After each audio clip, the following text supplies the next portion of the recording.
Hey, what's going on? Welcome to another episode of what I think I'm finally going to call FOMO Talks.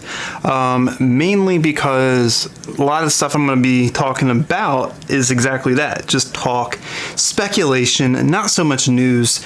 There's just a lot of cool things that can be discussed, and then we can always theorize and discuss possibilities of things happening rather than just making the firm assumption that it is going to happen or it's news like I have done in previous videos. But with that, this is going to be a pretty cool video. I have something interesting to talk about, and it has something to do with an article I found on the Drive about the 7.3 liter Godzilla motor.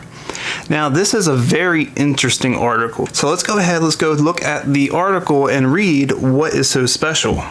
So as you can see here, we have a really cool headline to the article. So the article reads, Ford's 7.3 liter Godzilla V8 can make 1100 horsepower with twin turbos and little else. That is really huge. That is a kind of pretty big news if you ask me. Makes you wonder, how is that possible considering without touching the valve train, rods, pistons. Now, some of you have actually probably have seen this article and already read through it, but this is something I thought would be cool to cover because of just the sheer magnitude of potential that this engine has. So let's take a look here. I'm just read over this paragraph here and we'll start talking. So, as it seems, engine builders love Ford's 7.3 liter Godzilla V8. Ever since it was announced as a crate offering, they've been throwing parts at them and cranking up the dial for big power. We've already seen them make 780 horsepower without boost, thanks to former Ford performance boss Brian Wolf. Though now, we're seeing what the platform can do with twin turbos and essentially nothing else. The answer, as Merkel Racing engines proved over the weekend, is a mega 1,114 horsepower at just 5,800 RPMs. That is ridiculous. That is crazy to think about. The only things they did, let me look through here, let's see. They did a custom twin turbo kit with 7075 VS Racing turbos, twin intercoolers, piping, and the only thing it looks like they changed on the engine itself was the injectors for fueling, obviously to a set of 1000cc injectors. Yeah, so at only 15 psi and at only 1500 RPM, they were able to hit over 1100 horsepower at just 15 psi. That's crazy. And look at this. I mean, look at this power curve here. I mean, you have torque is straight as an arrow almost. I mean, power is just so linear. I mean, look at that. And it holds flat. It holds flat all the way past 6,000. I mean, that's crazy on a factory valve train. I mean, it's just nuts. Let's see here. I thought I read they changed a bigger throttle body. Let me see here. No, I don't think I see that. Maybe I read. Oh, yep, with an upgraded throttle body and map calibration. Oh wait, no, this was already something that they did. Oh no, so they must have already done that. It's when they got 540 horsepower out of it naturally aspirated. So just by doing a basically large throttle body and a tune. That's crazy. This is kind of the real purpose of me wanting to make this video, is because the potential that the 7.3 Godzilla engine has is unfreaking real.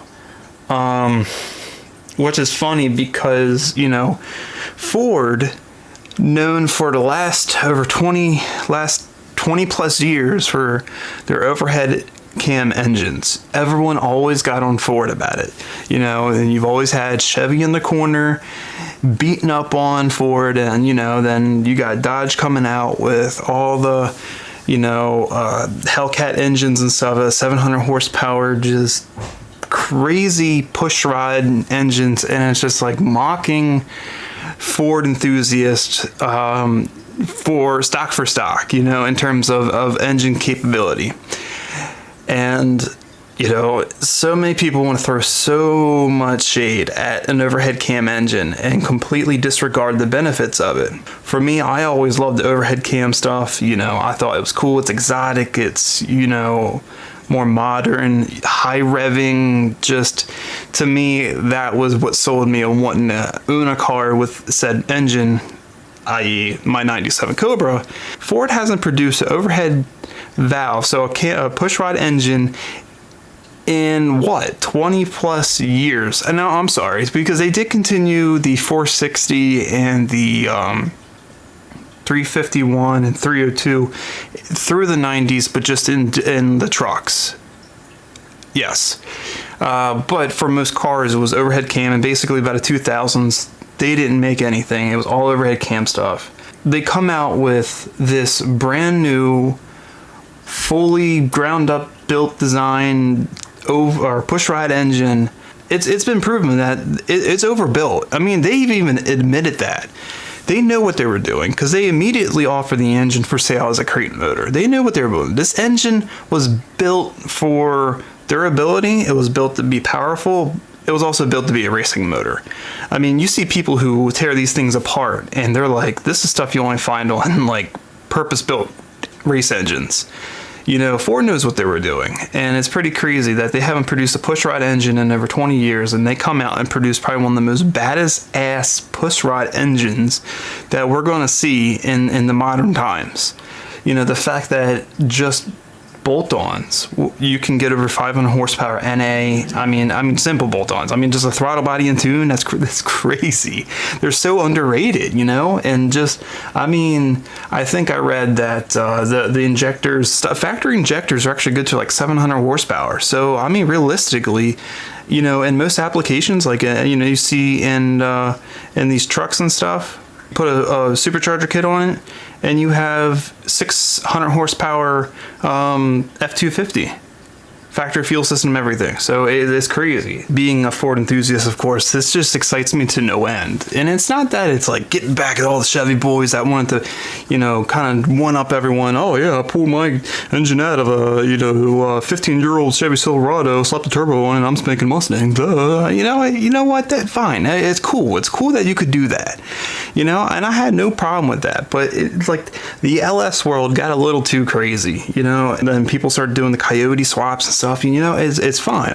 Even to me, though, that the Coyote is just like a little bit too overdone. I'm happy that now there's another Ford engine in the modern world that can be used for engine swap purposes, and or a great platform for just making power that isn't a Coyote. It's a different type of engine, so it's a little bit different flavor. It's that old school style technology. It's just awesome. That's just the whole kind of point. It's awesome. It's a great time to be a Ford enthusiast. It's a great time to be any auto enthusiast. I don't know how capable these engines are. I've seen things that they would say, sleeved or whatever, built up. They're probably easily capable of 2,000 horsepower.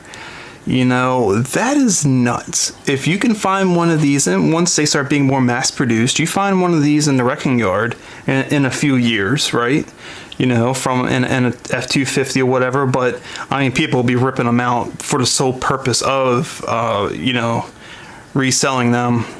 But you pick up an engine like this for a couple grand in a few years, you put, even if you did nothing, you talk about a budget build, couple grand for the engine, by that time there'll be plenty more supporting mods from the aftermarket community. You do a single turbo or something, it's pretty cheap, probably for another 2-3 grand.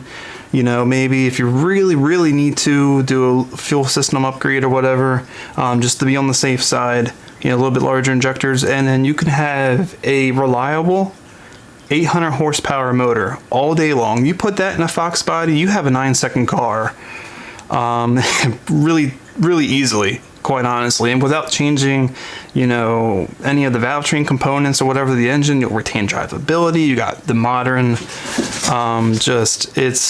it's awesome. It really is. I'm so happy that Ford had kind of come out with it. You know, it was definitely just a very strange thing hearing that they would do a pushrod engine again, but I'm happy. I'm happy they did it because they made probably one of the best engines that we're going to see as enthusiasts in the modern age. But this video is really just all about sharing this article I found and sharing what is the potential of the Godzilla motor, and hopefully what the future will bring, kind of just my thoughts about it. And you know, I think it's just so cool and it's got a lot of potential. I can't wait to see the future of Ford's 7.3 Godzilla engine.